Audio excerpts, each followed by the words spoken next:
하나님께서 우리에게 주시는 말씀은 신약성경 사도행전 28장 26절에서 28절까지입니다. 제가 갖고 있는 성경에는 239면입니다. 죄송합니다만은 에어컨을 조금 좀 틀어주셨으면 좋겠어요.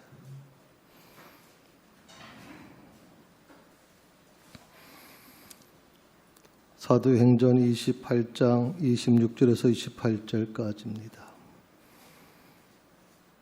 다 찾으셨으면 자리에서 일어나셔서 하나님의 말씀을 들으시기 바랍니다.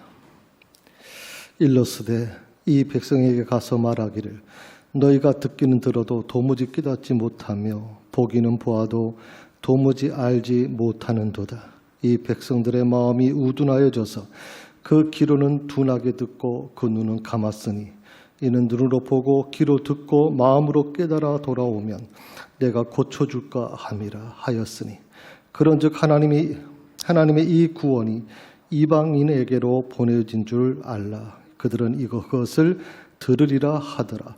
이것이 하나님의 말씀입니다. 아멘.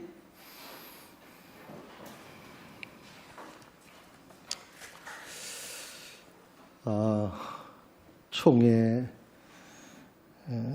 방역 지침이 내려왔습니다. 4단계, 내일부터 물론 4단계로 접어드는데 목사님들에게 아마 방역 쪽하고 합의를 했는데 백신을 맞고 14일이 지나신 목사님들은 또 이렇게 앞에 유리막을 치고 3m가 떨어져 있으면 마스크를 벗고 설교해도 괜찮다 하는 건데 저는 나이 때문에 아직 못 맞았습니다. 그래서 백신을 맞지 않았기 때문에 제가 설교 시간에 조금 이 마스크를 쓰고 하기 때문에 좀 둔탁하게 들려도 이해해 주시면 좋겠습니다. 많은 성도들이 신앙생활을 하면서 크게 착각하고 있는 게 있습니다. 그건 설교를 들으면 다 된 거다라고 생각을 하는 겁니다.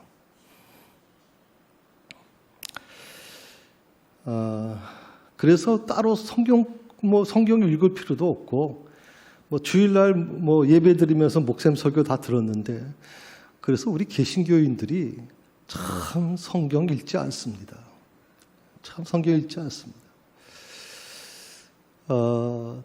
원래는 우리가 이제 천주교하고 분리시키기 위해서 이 종교 개혁을 일으키면서 천주교가 갖고 있던 이 예전이라는 예배 때 이제 형식적인 어떤 예전에 대한 부분을 가급적이면 이제 제한하고 설교 중심으로 말씀 중심으로 이제 전환한다고 생각을 했던 건데 이것이 어떻게 보면 이게 시간이 흐르면서 예배는 목사님 설교가 중요한 거야. 그러니까 목사님 설교만 들으면 되는 거야 라고 그렇게 오해되는 부분들이 지금 생겨나게 된 것이죠. 사실 주일날 설교를 듣게 되고요.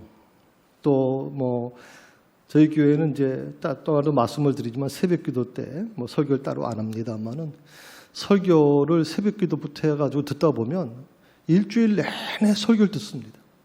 또 열심히 있는 분들은 또 CTS, CBS, 또 온누리교에서 하는 방송, 명성교회에서 하는 방송까지 들으면 유명한 목사님들 설교, 아주 내노라 하는 목사님 설교 다 듣습니다. 그런데 그렇게 많이 설교를 듣는데 과연 우리 삶이 과연 변화되느냐 이 말입니다. 설교는 많이 듣는데 그 설교 말씀 듣는 만큼 우리가 삶을 살아가고 있느냐는 겁니다. 그러질 못하죠. 그래서 믿지 않는 사람들이나 세상 사람들은 믿는 사람들을 향해서 이렇게 얘기합니다. 말과 행동이 같지 않은 위선적인 사람들이다. 그렇게 얘기를 합니다. 기독교인들을 향해서 위선적인 사람들이라고 부릅니다. 말과 행동이 다르다. 그렇게 많은 설교를 듣고 나서도 왜 우리 삶은 변화되지 못할까요? 왜 우리의 입에서 나오는 말과 행동이 달라질까요?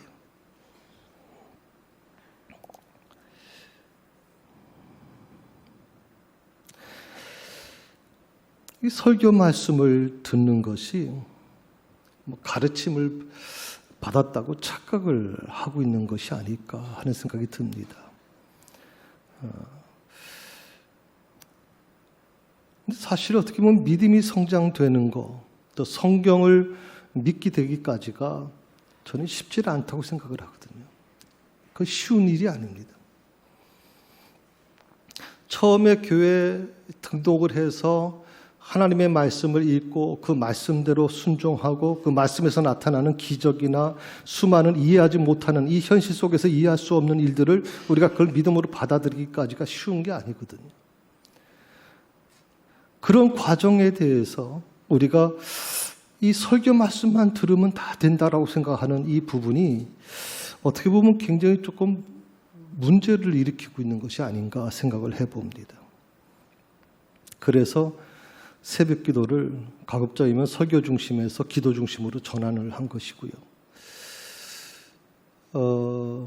저 역시 마찬가지죠.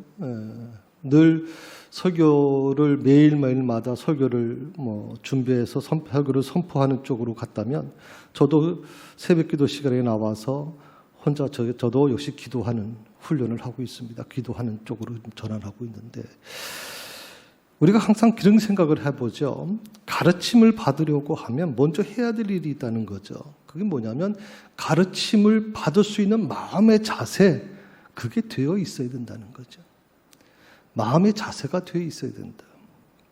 왜냐하면 이 말씀 듣기에 적당한 상태가 되지 못하면 설교를 들어도 얻는 것이 없어요. 한쪽 귀로 듣고 한쪽 귀로 흘러버리는 거예요. 아무리 여러분들이 설교를 많이 들어도 그 설교가 여러분의 삶 속에서 정착되지 못하고 그냥 흘러들어가 지나가 버린단 말이죠.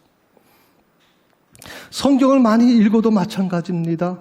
마음의 준비가 되어 있지 않으면, 그것을 받을 준비가 되어 있지 않으면 아무것도 얻어지는 것이 없다는 겁니다. 우리가 좀 그런 속담도 많이 있습니다만은 깨진 독에 가서 물을 부어봤자 고여지는 거 아무것도 없습니다. 우리 한국교회 교인들은요, 정말 전 세계 기독교인들이 부러울 정도로 정말 믿음 생활 잘했습니다. 정말 어떻게 보면 모범적이고 한국교회 교인들을 따라가지 못할 정도로 어떻게 저렇게 신앙생활을 하느냐 할 정도로 정말 우리는 모든 기독교인들에게, 전 세계 기독교인들에게 모델적인 모습을 가지고 있었습니다. 그런데 요즘에는 어떻게 바라봅니까?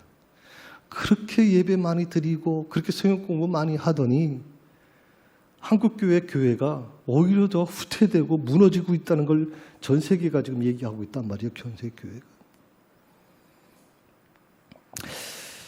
하나님께서 이사야 55장 11절에서 선지자를 통해서 이렇게 말씀하셨습니다. 내 입에서 나가는 말도 이와 같이 헛되되 내게로 되돌아오지 아니하고. 무슨 말이냐면 하나님께서 이 선지자를 통해서 그 이스라엘 백성들에게 말씀을 주시는 겁니다. 그런데 선지자를 통해서 하나님의 말씀이 전달됐을 때 이스라엘 백성들이 그것을 무시해버리는 거예요. 그걸 지금 하나님께서는 한탄하고 계시는 거예요. 하나님의 말씀이 수없이 전달되었음에도 불구하고 그것을 무시하고 있다 이 말이죠. 그래서 잠언서 1장 24절에서 25절에서 하나님은 이스라엘 백성들에게 이렇게 분노하고 계시거든요. 같이 있습니다. 내가 불렀으나 너희가 듣기 싫어하였고 내가 손을 폈으나 돌아보는 자가 없었고 도리어 나의 모든 교훈을 멸시하며 나의 책망을 받지 아니하였은즉. 내가 불렀다 이 말이에요. 하나님께서 불렀다는 거예요. 하나님께서 선지자의 입을 통해서 하나님의 말씀, 마음을 전달해 줬다는 거죠. 그런데 너희가 듣기 싫어했다 하는 거예요. 듣기 싫어해. 하나님께서 손을 폈는데도 불구하고 돌아보는 자가 없었다. 이게 지금 하나님을 분노케 만든 이유예요.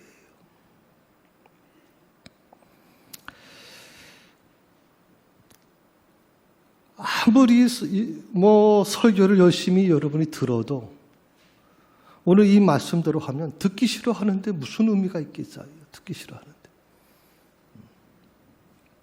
준비가 되어 있어야 된다는 것이죠.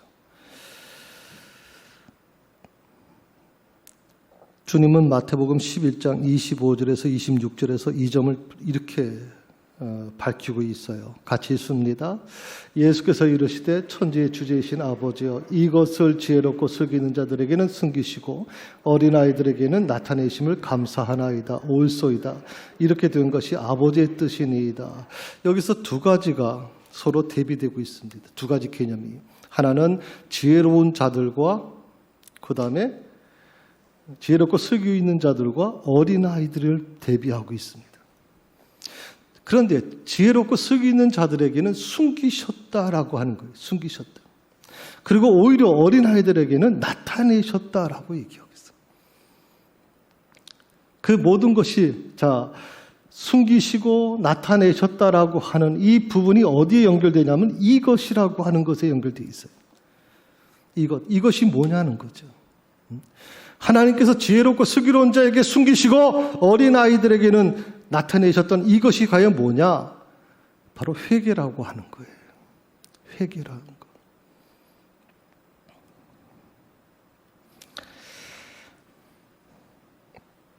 많은 사람들이요, 이 회개라고 하는 것을 잘못 이해하고 있어요. 이제 교회 와서 신앙생활하고 어떤 찬양 집회라든지 어떤 부흥 집회 참여해서 갑자기 마음에 동함이 일어나고 감동이 막 일어나고 이렇게 되면 갑자기 막 울먹이면서 가슴이 막 뜨겁고 이런 어떤 감정적인 그 변화, 이것을 우리는 회개라고 보통 사람들이 얘기를 해요. 여러분 간증하는 걸 가만히 들어보세요. CTX나 이런 데서 간증하는 거 들어보면 바로 이런 현상을 회개라고 하는 의미로 사용하는 경우가 많이 있단 말이죠. 그런데 회개가 어디서부터 시작되느냐? 감정에서 시작되는 게 회개가 아니라는 거죠. 회개는 어디서부터 시작되느냐? 진리에서부터 시작되는 거예요. 진리. 그 진리가 뭐냐? 하나님의 말씀. 진정한 회개는 하나님의 말씀에서 시작되는 거예요. 그러니까 하나님의 말씀에서 시작되지 않는 회개는 온전한 회개가 될 수가 없는 거예요.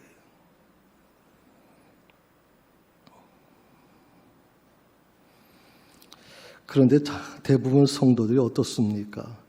이제 회개하라는 소리를 듣게 되고 또 그런 어떤 촉구를 받게 되면 제일 먼저 뭐부터 떠올리는 줄 아십니까? 내가 무슨 죄를 지었지? 그걸 떠올리기 시작합니다. 그리고 애를 쓰는 겁니다. 내가 누구에게 돈을 꽂다가 못 갚은 게 있는데, 누구의 마음을 아프게 했는데 계속 그것을 머릿속에 구상을 하는 거예요. 찾아내는 거죠. 회개는 그렇게 찾아내는 게 아니에요. 그건 성령께서 이미 우리에게 주시는 거예요. 내가 찾고 싶어서 찾는 게 아니에요. 찾는다고 하는 게 아니에요, 여러분. 그러니까 여기에 애를 쓰고 여기에 시간을 대부분 허비하고 있는 거예요. 결국 이런 회개는 어떤 것이냐? 결국 추상적인 것일 수밖에 없는 것이죠. 뜬구름 잡는 헛된 소리만 반복하다가 끝나는 게 대부분 회개의 모습이에요. 요한복음 7장 17절에서 요한도 진리를 깨닫기 위해서 이렇게 주장을 하거든요. 먼저 사람의 영혼 안에 영적 준비가 되어 있어야 된다. 먼저 영적 준비가 되어 있어야 된다. 진리를 깨닫기 위해서는 먼저 영적 준비가 되어 있어야 된다. 이렇게 얘기합니다. 사람이 하나님의 뜻을 행하려고 하면 이 교훈이 하나님께로부터 왔는지 내가 스스로 말함인지를 알리라.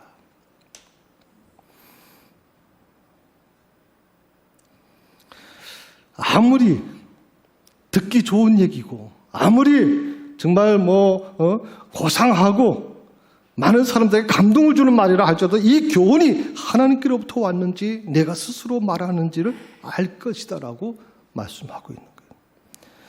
바울도 고린도서 2장 14절에서 이렇게 말하고 있습니다. 육에 속한 사람은 하나님의 성령의 일들을 받지 아니하나니 이는 그것들이 그에게는 어리석게 보임이요 또 그는 그것들을 알 수 없나니 그런 일은 영적으로 분별되기 때문이라 그랬어요. 육에 속한 사람은 어떻게 얘기했어요? 알 수가 없다. 알 수가. 왜? 그것은 영적으로 분별되는 것이기 때문에 육적인 사람은 알 수가 없다는 거거든.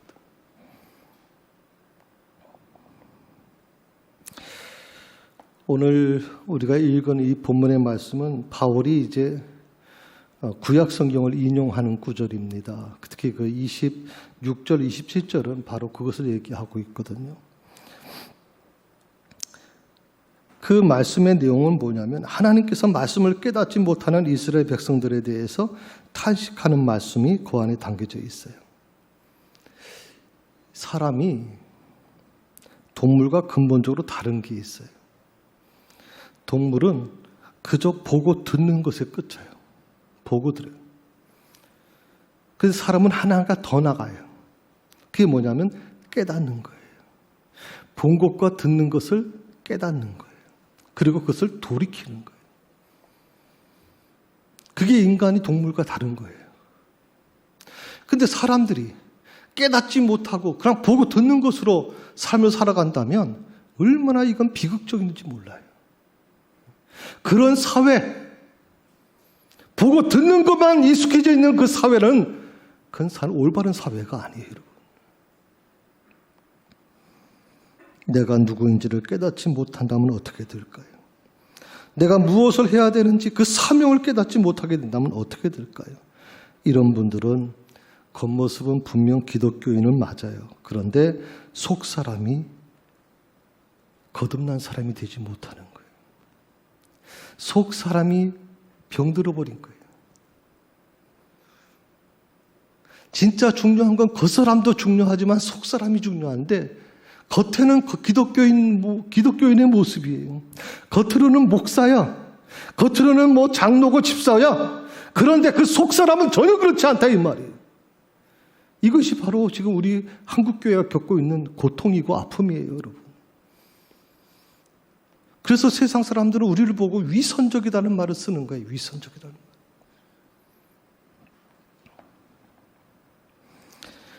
교회에서 많은 성도들이 목사님을 설교단에 세우면서 이렇게 묻습니다. 목사님은 설교할 만한 자격 갖추고 있으십니까?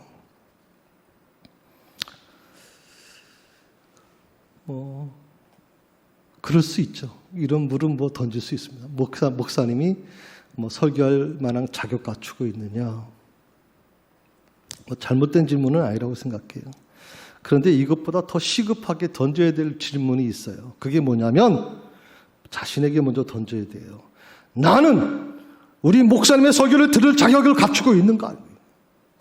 나는 설교를 들을 자격을 갖추고 있느냐 이 말이에요.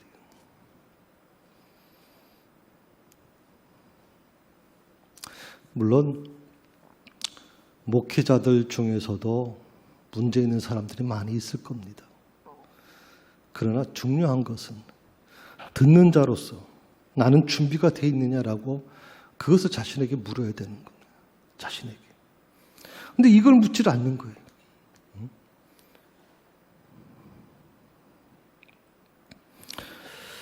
만약 우리가 말씀을 들을 자격을 갖추고 있으면 어떻게 되는 줄 아세요? 말씀을 들을 자격을 갖추게 되면 하나님은 때때로 전혀 보잘것도 없는 것을 통해서 그 사람에게 말씀하신단 말이죠. 전혀 보잘것도 없는 것. 어떤 것이 있을까요? 우리는 하나님께서 우리에게 말씀하실 때 그 어떤 굉장한 것을 통해서 말씀하시는 걸로 생각해요. 그런데 너무나도 보잘것 없는 걸 통해서 하나님께서 하나님의 마음을 전달해주고 하나님의 뜻을 우리에게 알려주신단 말이죠. 이 보잘것 없는 게 뭘까요? 제가 몇 가지 예를 들어보겠습니다. 첫 번째, 베드로가 회개한 것이 뭐 때문입니까? 뭐죠? 베드로가 회개한 게 뭐예요? 닭 우는 소리. 그렇죠. 닭 우는 소리. 어느 책에 보니까 수탉 우는 소리라 그래요. 왜 수탉이라 그러나 했더니 아침에 울음소리가 크게 나타나는 게 수탉이 보통 울음다 그래요. 닭을 키워보지 못해서 잘 모르겠지만 하여튼 수탉이 울었다 이렇게 얘기를 하는데 저는 그렇게 생각이 들었어요. 이 수탉이 닭이 우는데 베드로가 3번이나 예수님을 저주하고 그래서 마음이 아주 광팍해지지 않았습니까? 그런 상황 속에서 닭이 생각하는 겁니다. 저 베드로 저거 잘 대먹질 않았어. 내가 예수님 말씀대로 2번 울어줘야지. 그렇게 해서 계산해놓고 그렇게 닭이 울었을까요? 저는 그 닭이 매일 울었을 거라고 생각합니다. 닭은 웁니다, 여러분. 매일 아침마다 깨웁니다. 닭이 울어요. 우는 게 정상이에요, 닭이. 그런데 왜 하필이면 그날 베드로가 그 닭 소리를, 닭 울음소리를 어저께도 들었을 것이고 계속 들었을 텐데 그날 닭 우는 소리를 듣는 순간 예수님의 말씀이 생각나기 시작한 거예요. 닭이 울음소리가 들리면 내가 나를 3번이나 부인한 것이 생각날 것이다. 베드로가 그 닭 우는 소리를 듣자마자 통곡하기 시작해요. 그러니까 사실 닭 우는 닭 같은 경우에는 보잘것도 없잖아요. 뭐 이름도 없잖아요. 그 성경에 닭이 울었다 이렇게 얘기하지만 우리가 그 닭에 대해서 관심을 둡니까? 그런데도 불구하고 이 닭 우는 소리, 그 소리 때문에 한 사람의 운명이 뒤바뀌어 버려요, 여러분. 저주받은 삶에서 위대한 하나님의 사도로 변화되는 그 시발점이 어디서 옵니까? 바로 이 닭 우는 소리를 통해서 오는 거예요. 닭 우는 소리를 통해서. 2번째로 위대한 초대교회 교부가 있어요. 바로 어거스틴이라는 분이에요. 어거스틴. 그런데 이 어거스틴이 이제 하나님을 만나게 되고 진정한 회개가 이루어진 것이 어떻게 이루어졌느냐? 갑자기 친구가 번개에 맞아서, 벼락에 맞아서 죽어요. 자기가 보는 앞에서. 자기 눈에 보이는 가장 절친했던 친구가 벼락에 맞아서 죽는 모습을 보는 순간 이 어거스틴이 완전히 깨지게 돼요. 그리고 막 하나님 앞에서 그 자리에 무릎 꿇고 막 통곡하며 회개하기 시작해요.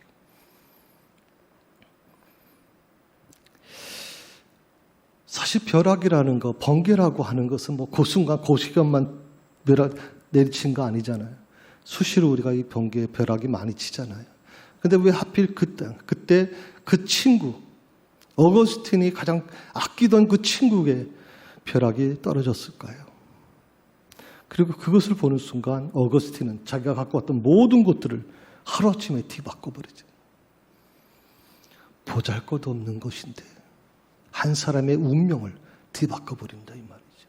3번째로 니콜라스 헤르만이라는 사람이 있어요. 잘 모르는 분이라 조금 설명을 해드리면 카르멜의 수도원에서 평신도로 봉사한 사람이 로렌스 형제로 많이 알려져 있는데 사실 이분이 뭐 특별한 분은 아니지만 여기에 어떤 예화를 드는 것을 보고서 제가 좀 감동을 받았어요. 이 사람은 어떻게 이게 회심하게 됐느냐, 그분의 자서전을 보게 되니까 추운 겨울날 나무잎이 다 떨어져 버린 앙상한 나무를 보면서 순간 자기 자신이 느껴지면서 회심하게 됐다라고 얘기하고 있어요. 아니 겨울날 내가 보기에는 나무잎 떨어진 나무 수두룩해 많은데 왜 하필 그 순간, 그 나무를 보는 순간 자기 자신의 모습을 보고 그렇게 완악했던 마음이 녹아지고 회심하게 됐을까 하는 거거든요. 하나님의 음성이 들려오는데 하나님의 역사는요, 하나님께서 이 땅에 우리에게 주시는 이 말씀 속에는 말씀을 들을 준비가 되어 있는, 가자격을 갖추고 있는 사람에게는 보잘것없는 것을 통해서도 하나님은 말씀하고 계시다 이 말이에요. 닭 울음소리, 하늘에서 내려오는 벼락, 그리고 잎사귀다 떨어진 앙상한 나무, 그걸 통해서 한 사람의 인생이 완전히 뒤바뀌어 버리는 거거든요.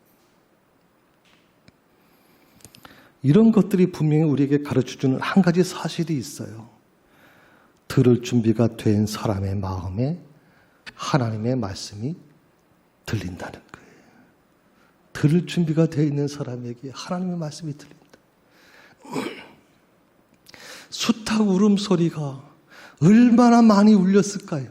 예루살렘 성전에서 예루살렘 주변에 얼마나 많은 수탉들이 그날 아침에 울었을까요? 근데 왜 베드로가 그 수탉의 울음소리에 특별히 반응할 수 있을까요? 그리고 수탉 울음소리에 어떻게 하나님의 말씀, 예수님의 말씀이 생각났을까요? 들을 준비가 되어 있는 자에게는 들려온다는 거예요.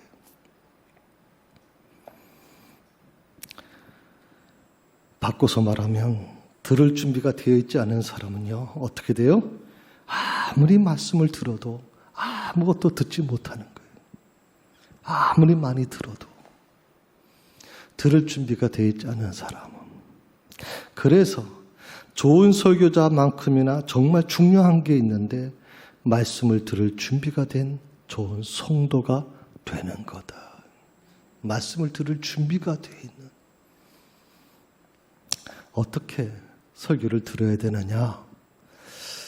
저는 한 가지만 말씀을 좀 드립니다. 어린아이가 되라는 겁니다. 어린아이. 예수님께서 말씀합니다. 어린아이와 같이 아니하면 천국에 들어갈 수가 없다. 어린아이와 같지 아니하면. 어린아이와 같은 마음을 가져야 된다 하는 것이거든요. 전 여기서 세 가지를 좀 생각해 봤어요. 어린아이의 특징입니다. 어린아이는 첫 번째, 상대방의 말을 분석하지 않습니다. 어린아이들이 분석하는 거 들어봤습니까? 어린아이들은 분석하지 않습니다. 재해석하지 않는다는 뜻입니다.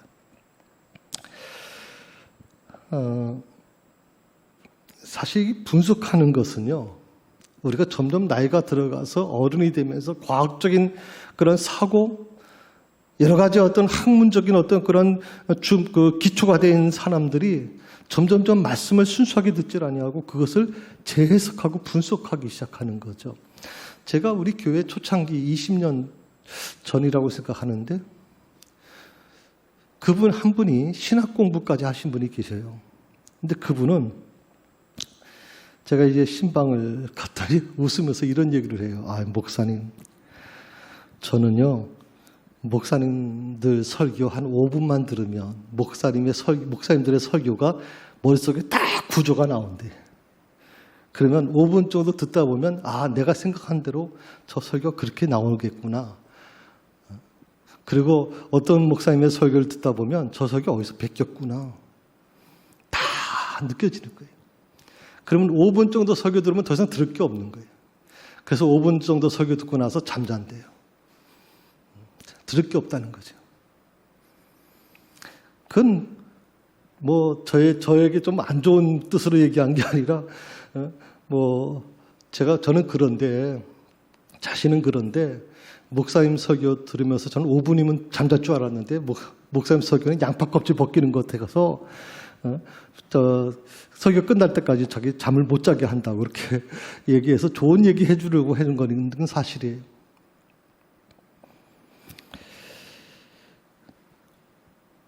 분석하는 거, 그거는 바람직하지 않아요. 저도 우리 사모하고 이제 휴가 때 주일 거쳐서 만약 휴가를 가게 되면 제가 다른 교회 이제 지방 교회 같은 데 가서 예배를 드리는데 예배 드리는 그 설교 듣는 순간 가장 제가 원칙으로 생각하는 게 어린아이가 되는 겁니다. 계속 그 말씀 속에서 재해석하지 아니하고 아멘으로 고백하고 화답하는 겁니다. 그게 설교 듣는 가장 기본입니다. 여러분들이 만약 그 설교를 재해석하려고 하는 순간, 분석하는 순간 은혜는 떠나고 없어집니다. 두 번째로 어린아이들은 수용적입니다. 그냥 있는 그대로 받아들입니다. 없는 걸 만들어내는 게 아닙니다. 있는 그대로 받아들이는 겁니다. 세 번째로 어린아이들은 언어가 솔직합니다. 어린아이들 말하는 거 보면요, 아주 투명합니다. 속의 생각과 말하는 것이 말하는 걸 듣다 보면 다 그 속마음을 다 알게 되지 않습니까? 어린아이가 속과 겉을 분리시켜서 얘기하는 경우는 거의 드물죠. 주님께서 뭐라고 말씀하셨냐면 예면 예라 하고 아니면 아니라고 하라고 분명히 말씀하고 있습니다. 신앙생활 여러분 제대로 하시려면 하나님의 말씀, 설교를 올바르게 들으려면 예면 예, 아니면 아니라고 분명히 하라는 겁니다. 저는 신앙생활 하시는 분들 중에서 너무나 좀 속과 겉이 다른 것을 많이 봅니다.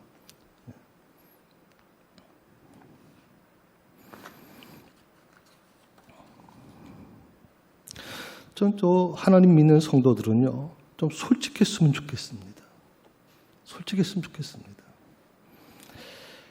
말에 거짓이 없어야 돼요.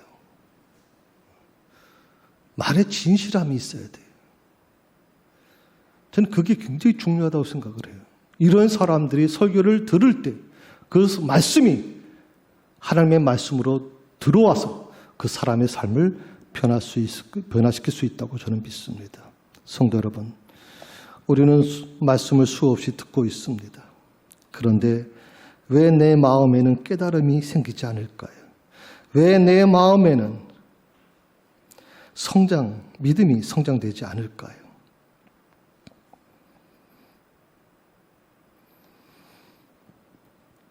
복잡하기 때문에 그래요. 좀 단순화시켜야 돼요. 우리가 어떤 문제를 두고 고민하다 보면 참 이 문제가 굉장히 어려운 부분인데요. 어린 아이들은요, 불면증이라는 병이 거의 없어요. 어린 아이들은 힘들면 들어와서 그냥 닦지도 않고 그냥 무조건 자고 싶어 하고, 어린 아이들은 복잡하게 머릿속에 계산하지 않아요, 여러분. 부모를 어떻게 보면 물론 그런 아이들도 물론 있겠지만, 그러나 어떻게 부모와 대화를 하든 누구하고 대화를 할 때 그걸 엮어서 계속 그런 식으로 만들어가는 아이들이 그렇게 많지 않습니다. 어린아이들은 복잡하게 생각하지 않습니다. 그래서 불면증이 없습니다. 불면증은 나이 드신 사람들에게 주로 나타납니다. 밤에 잠을 못 주무시잖아요. 왜 그렇습니까? 생각이 복잡하기 때문에 그렇습니다. 생각을 좀 단순화시키라는 말이에요. 단순화. 우리는 하나님을 믿는다고 그러습니다. 그 하나님을 믿는데 그 하나님께서 뭐라고 말씀하시냐면 그 모든 것들을 내게 맡기라고 말씀합니다. 내가 책임져 줄 것이다. 내가 다 맡아서 인도해 줄 것이다. 그러니 두려워하지도 말고 염려하지도 말라고 말씀합니다. 그런데 우리는 그 단순한 마음을 갖지 못하는 것이죠. 단순하게 생각하지 못하고 또다시 복잡하게 생각을 합니다. 밤에 잠을 못 주무시는 겁니다.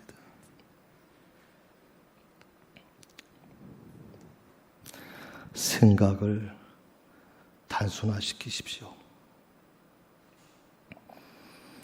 특히 설교 듣는 시간에 머릿속에 세상 걱정, 잡념 조금 내려놓으십시오. 적어도 일주일에 1시간입니다. 그 1시간만은 다 내려놓으시고 오직 하나님께서 내게 뭘 말씀하시는가에 대한 부분만 집중하십시오. 그러면 하나님의 은혜가 임하게 될 것입니다. 그리고 여러분의 삶에도 모세를 통해서 홍해를 가르셨던 것처럼 이스라엘 백성들에게 있어서는 해결될 수 없다고 불가능하다고 생각했던 그 홍해의 갈라지는 기적이 저는 여러분의 삶에도 일어날 수 있을 거라고 믿습니다. 말씀은 지금도 살아 역사하십니다. 기도하십시다. 주님, 말씀 듣고 제 마음을 돌아봅니다. 주님 보시기에 올바르지 못한 안 좋은 행동과 생각들을 이 시간 회개하길 원합니다. 부족한 심정 가운데 함께 해주시고 주님 말씀을 깨달을 수 있는 은혜를 허락하여 주옵소서. 주님, 제 마음밭에 주님 말씀이 심겨지기를 원합니다. 그리고 주님의 사랑으로 열매 맺는 삶을 살게 하여 주시옵소서. 예수님의 이름으로 기도드립니다. 아멘.